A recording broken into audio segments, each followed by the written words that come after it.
You clicked because you saw 30 storage tricks and part of you already decided most of them were nonsense. I know that feeling. I felt it too.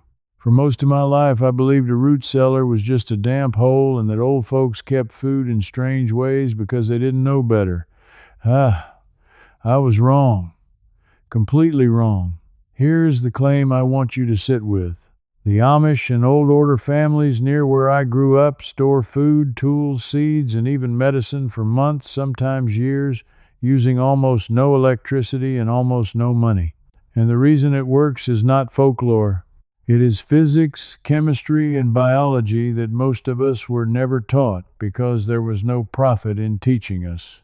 I remember standing in a cellar on a farm outside Millersburg, Ohio, in the fall, watching a woman pull a cabbage out of a sandbox that looked as crisp as the day it was picked. That single moment cracked something open in me.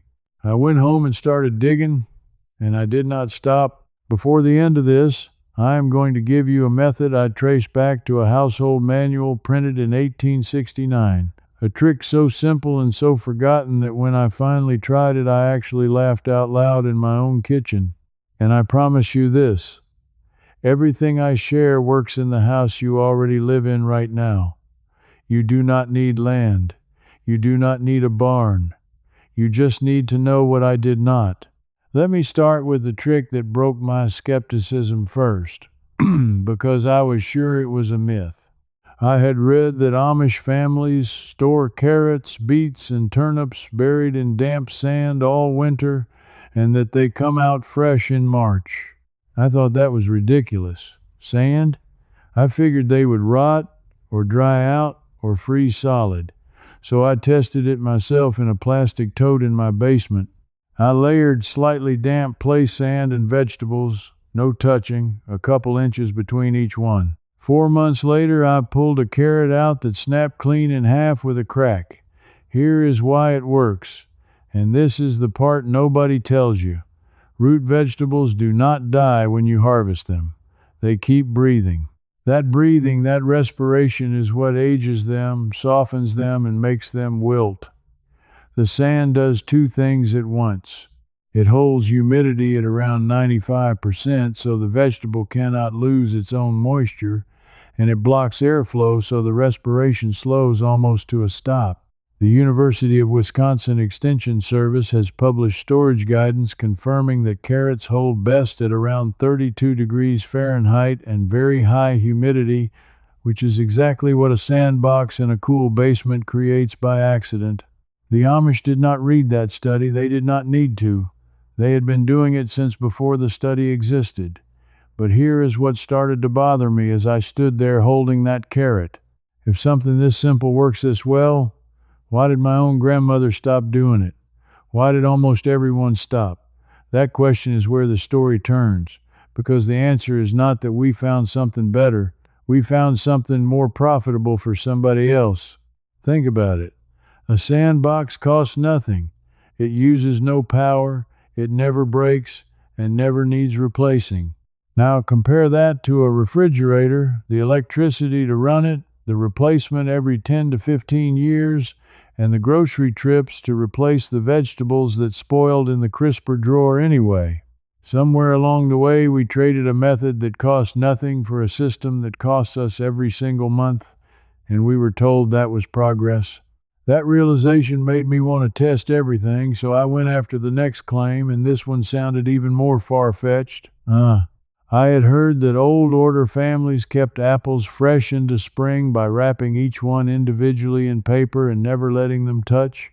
Again, I doubted it, but there is real science underneath. Apples give off ethylene gas as they ripen, and ethylene is a ripening accelerant. One bruised or overripe apple releases enough ethylene to age every apple around it. That is where the phrase, "one bad apple spoils the barrel," actually comes from. It was never a metaphor. It was a storage observation. So the Amish wrap each apple, which slows the spread of that gas, and they store them in a cold cellar around 34 degrees Fahrenheit. I tried it with 2 crates of the same apples from the same tree. The wrapped ones, isolated, lasted nearly 3 months longer than the loose ones sitting in a bowl. 3 months. On apples I would have thrown out. But that led me straight into a bigger question, because if ethylene ages fruit, then where you store things in relation to each other suddenly matters enormously, and almost nobody knows the rules. Here is what I learned the hard way. Apples, pears, and tomatoes are heavy ethylene producers. Potatoes, onions, leafy greens, and carrots are highly sensitive to it. If you store onions next to potatoes, and most people do, the ethylene and the moisture exchange between them makes both sprout and rot faster. The old rule was to keep onions and potatoes in separate rooms entirely. My grandmother kept onions in the stairwell and potatoes in the far corner of the cellar, and as a boy I thought she was just being particular. She was not. She was following a map of invisible gases that she probably could not have named but understood completely. That is the thing about this knowledge. The people who held it did not always know the chemistry. They knew the result. And the result was food that lasted seasons of it without a single dollar spent on preservation. So now I had proof that placement mattered, but it raised the next doubt, the one that had nagged at me for years. What about the cellar itself? Because I always assumed a root cellar had to be a big dugout room, something you needed a whole property and a backhoe to build. That assumption is exactly what keeps people from trying, and it is wrong. The Amish and the generations before them used what they called clamps and pits. A clamp is nothing more than a shallow pit or even a mound on the ground lined with straw, filled with root vegetables, covered with more straw, and then topped with a layer of soil. The straw insulates, the soil seals, and a small tuft of straw left poking out at the top acts as a chimney so the pile can breathe without freezing. Farmers in England and across the American colonies used clamps for potatoes and turnips for centuries. There are agricultural records describing this method going back to the 1700s. I built a small one against the north side of my house using a garbage can sunk halfway into the ground, straw packed around it, and a lid weighted with a brick. I stored potatoes in it through a winter where nighttime temperatures dropped into the teens. Not one froze. Not one rotted. The ground itself, just a few feet down, stays remarkably stable, hovering near 50 degrees Fahrenheit in many regions no matter what the air does above it. That stability is free. It is under your feet right now. And that is when the real anger set in for me, because I started to understand the scale of what we lost. This was not one clever trick. It was an entire system of living that required no monthly payment to anyone, and it was quietly allowed to disappear. But I want to be fair, because a skeptic has to stay a skeptic even about his own conclusions. I asked myself, could all of this just be nostalgia? Old people romanticizing hard times? So I went looking for the harder evidence, the numbers, and what I found made the modern setup look almost absurd. Consider eggs. I had always been told eggs must be refrigerated or they will make you sick. That is true in America, but the reason is specific and most people have no idea. In the United States, commercial eggs are washed, and that washing strips away a natural coating on the shell called the bloom or the cuticle. That coating seals the thousands of tiny pores in the shell and keeps bacteria out and moisture in. Once you wash it off, the egg must be refrigerated. But an unwashed farm egg with its bloom intact can sit on a counter for weeks. The old method went further. Amish and Old World families preserved eggs for winter using something called water glass, which is a solution of sodium silicate, or sometimes using slaked lime and water. They would submerge fresh, unwashed eggs in this solution in a crock, and the eggs would keep for 6 months or more. There is documentation of this in agricultural bulletins from the early 1900s. The United States Department of Agriculture itself published guidance on preserving eggs in water, glass, and lime water during that era, complete with success rates. This was mainstream, official, recommended knowledge, and then it simply vanished from the culture, right about the time selling refrigeration became a national business. I preserved 24 eggs in a pickling lime solution myself, just to see. I kept them in my pantry, not my fridge. 5 months later, I cracked one into a pan and it cooked up perfectly, the yolk standing tall. I had spent my whole life believing that was impossible. By this point, I had stopped being a skeptic about whether these methods worked. My skepticism had turned toward something else entirely. I started asking who benefited from my not knowing any of this. And the more I looked, the clearer the picture became. Every method I have described replaces a product you are currently paying for. The sandbox replaces part of your refrigerator. The lime crock replaces months of grocery runs. The clamp replaces the freezer. None of these methods can be sold to you more than once, and most of them cannot be sold to you at all, because the materials are dirt, sand, straw, water, and lime. There is no repeat customer in self-reliance. There is no quarterly earnings report in a family that feeds itself. And so, over a couple of generations, we were gently taught that the old ways were dirty, backward, unsafe, and beneath us. We were sold convenience and we paid for it with knowledge. If that sentence landed hard, it is because you already sensed it was true. I spent a long time pulling all of this together, the sand storage, the ethylene rules, the clamp method, the egg preservation going back to USDA bulletins, and I eventually put the clearest, most tested pieces into a book. It goes by a few names depending on where you find it: Amish Reset, Deeper Roots, and the Amish Blueprint. And if any of what you have heard so far made you want a single place to reference all of it, that book is described in the links below this video. Now, I want to be fair, because a skeptic has to stay a skeptic even about his own conclusions. Now, I know what some of you are thinking, because I thought it too. You are thinking this is all fine for someone with a basement, a yard, a farm. You live in an apartment or a small house with a slab foundation, no cellar, no land. You are wondering if any of this actually applies to you. I put this next part in specifically for you because I do not want a single person watching to feel this door is closed to them. It is not. I have tested these in the smallest of spaces. Start with the simplest one. A cardboard box in the coolest closet of your home, the one against an outside wall, away from the kitchen and away from any heat source. Line it with newspaper. This alone becomes a workable, cool storage spot for onions, squash, and garlic, extending their life by weeks. No basement required. Next, that sand method I love so much scales all the way down to a plastic bin under your bed or in the back of a closet. Damp sand, cool room, carrots and beets tucked in with space between them. An unheated bedroom or an enclosed porch in winter does the job. I have done exactly this in a small house with no cellar and eaten those carrots in March. For apples, you do not need a crate.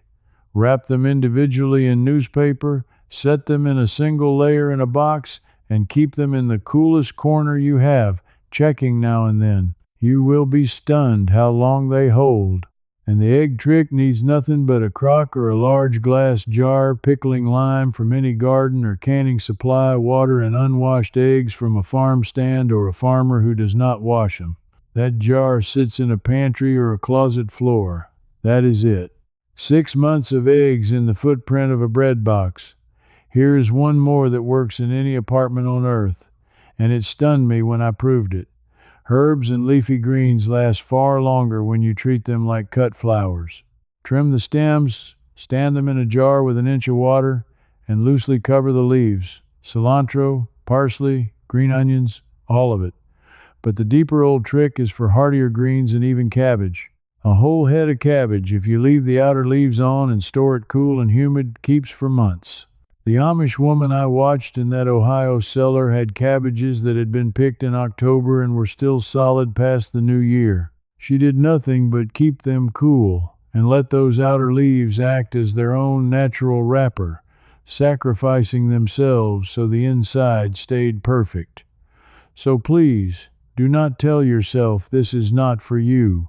It was built for exactly your situation, because the people who developed it had far less than you have right now. But I promised you a finale, and I have been holding on to it, because it is the one that changed how I think about my whole kitchen. It came from a household manual I tracked down, printed in 1869, and it deals with something I never imagined you could store long term at all.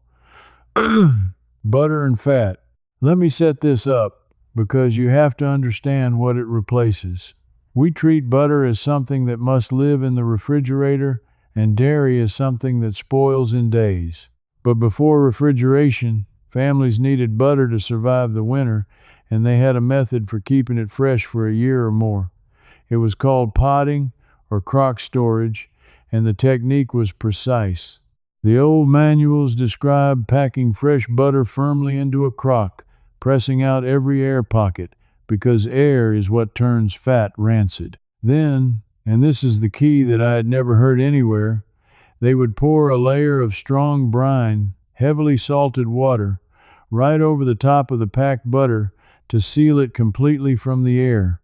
The salt water formed a barrier that oxygen could not cross. Every time you took some butter, you smoothed the surface back down and recovered it with the brine.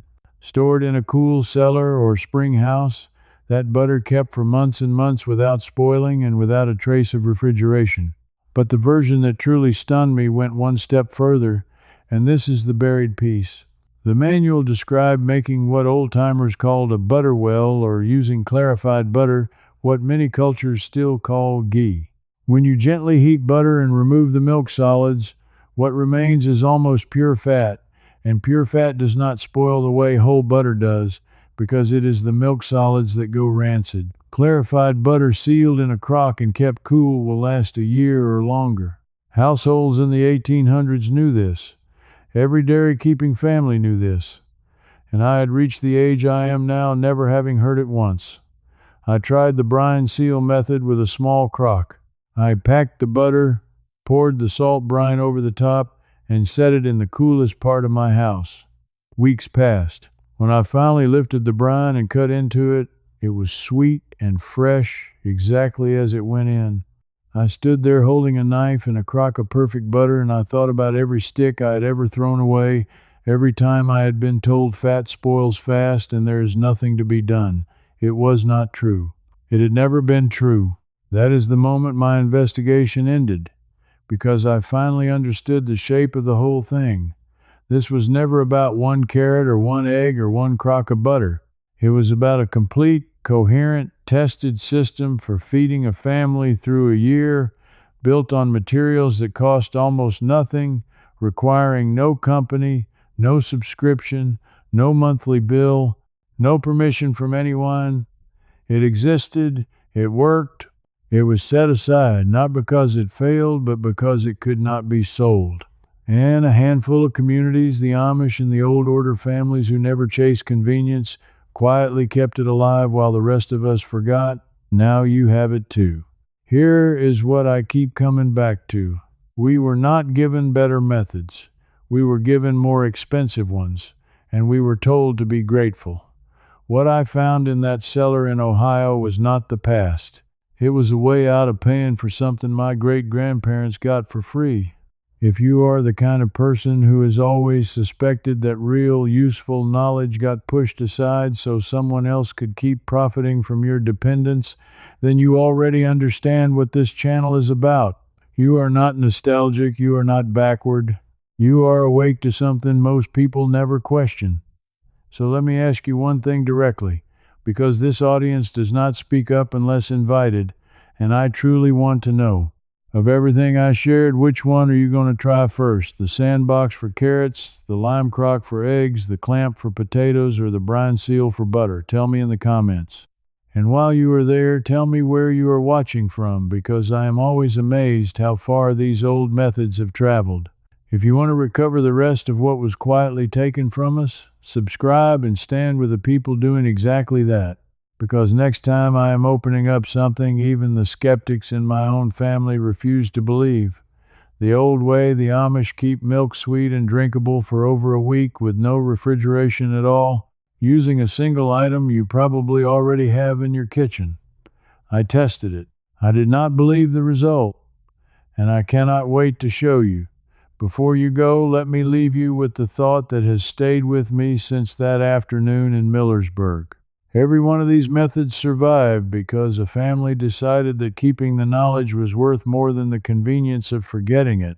They passed it hand to hand, parent to child, winter after winter, while the rest of the world was told to plug something in and stop asking questions.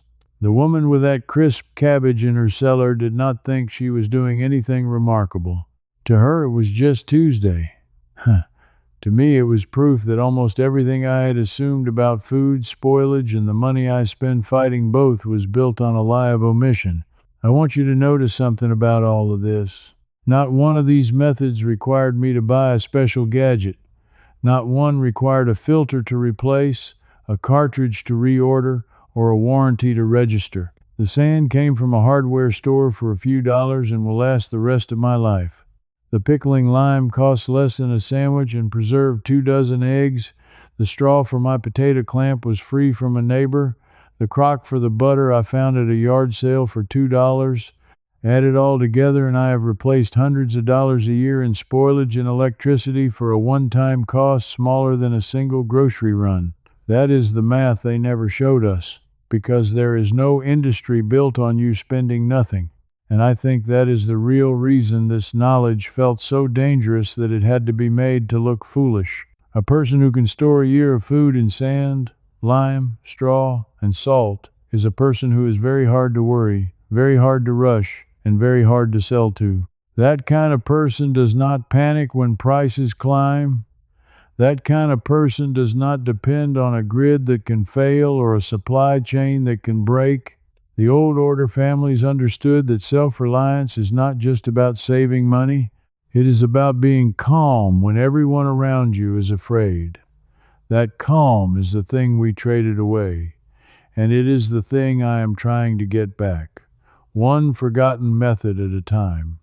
So start with just one. Do not try to do everything this week.